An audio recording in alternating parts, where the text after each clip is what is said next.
So this is our 55-gallon Crabitat.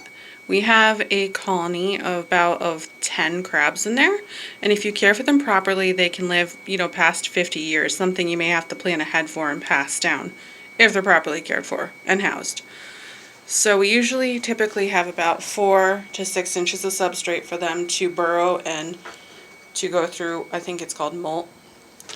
And we feed them usually leftover fish food. Like here, this is koi pellets. We have all different stuff we get from our fish clubs and we feed them. Sometimes like fruits and vegetable scraps, which you have to remove so they don't rot.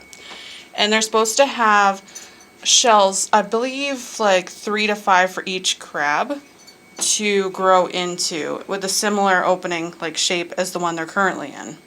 So we have them everywhere. And we have driftwood that we cleaned and put in there, and they have a pool here. You can kind of see when he flipped in there. That's filtered water that is like normal, and the center little one on top of it, the glow-in-the-dark little bowl there, that is salt water. They need both, not either or. All different climbers. And also, good tip here, this is coconut husk bedding, the substrate here. They can actually eat it during molt, so it can be like a food source while they're down there burrowed, because they can be down there for like up to a month around that. There is a couple heating pads on the tank for heat, and you have to mist it every day to keep the humidity up. That's very important. And we have this huge light above them, which they don't need. They're nocturnal, so you hear them clonking around at night.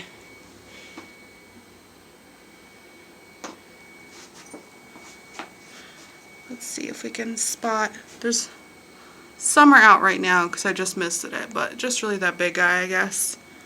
But we're thinking about expanding, getting a lid for this 55-gallon tank down here, and having another colony. Now for this size, you can typically do, I believe, up to 15, but they have to be small to medium crabs. Because, if they keep growing and you keep them healthy, they can get bigger and bigger, like the size of a conch shell.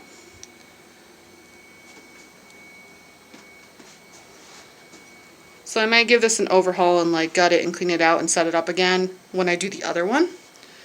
So I hope this was a little insightful if you wanted to keep land hermit crabs. Alright, bye.